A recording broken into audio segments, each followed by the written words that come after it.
Video का उन्वान, चिंटू और जंगल का जादू। एक दफा का जिक्र है कि एक खूबसूरत जंगल के करीब एक छोटा सा गांव था, जहां चिंटू नाम का एक प्यारा और शरारती लड़का रहता था।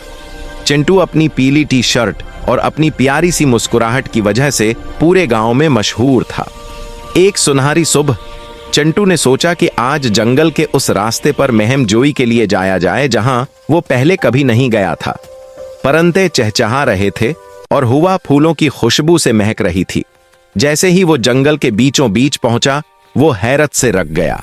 इसके सामने एक बहुत बड़ा और अजीम अलशान दरख्त खड़ा था।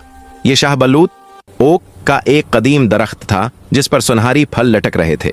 और हैरत की बात यह थी कि इस दरख्त का एक चेहरा था। दरख्त ने अपनी आंखें खोले। सलाम चिंटू, दरख्त एक गहरी और शफीक आवाज में बोला। चिंटू डीडीआर के मारे पीछे हटा। उसकी आंखें हैरत से फैल गईं। आप मेरा नाम जानते हैं? उसने दबी आवाज में पूछा। मैं उन सब को जानता हूं जो यहां से गुजरते हैं, दरख्त ने एक ठंडी आह भरकर कहा।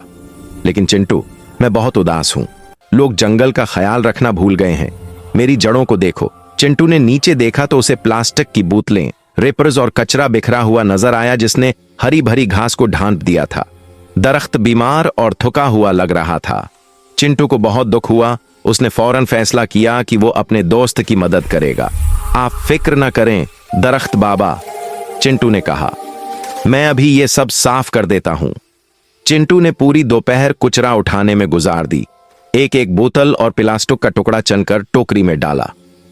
काम करते करते उसकी पीली टी शर्ट थोड़ी गंदी तो हो गई, लेकिन जमीन आखिरकार बिल्कुल साफ और हरी भरी हो गई। जैसे ही कुचरे का आखिरी टुकड़ा साफ हुआ, दरख्त से एक रोशनी निकलने लगी। उसके पत्ते गहरे सब्ज हो गए और उसके लकड़ी के चेहरे पर एक बड़ी सी मुस्कुराहट आ गई। तुम्हारा बहुत शुक्रिया बहादुर चिंटू, दरख्त खुशी से गुर्जा।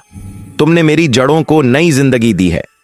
दरख्त ने अपनी एक लंबी टहनी नीचे की और चिंटू को तोहफे में एक चमकता हुआ सुनहरी फल दिया। यह तुम्हारी नेकी का इनाम है। चिंटू ने वो फल लिया और उसकी गरमाइश को अपने हाथों में महसूस किया। उसे समझ आ गया कि जंगल सिर्फ खेलने की जगह नहीं, बल्कि एक जिंदा दोस्त है जिसकी हिफाजत करना हमारा फर्ज है। जब सूरज ढलने लगा, चिंटू ने अपने नए दोस्त को खुदा हाफिज कहा।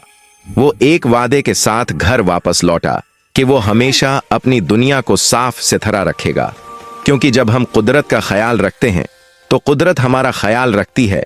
Please like and subscribe my channel and hit the bell icon. Thank you for watching.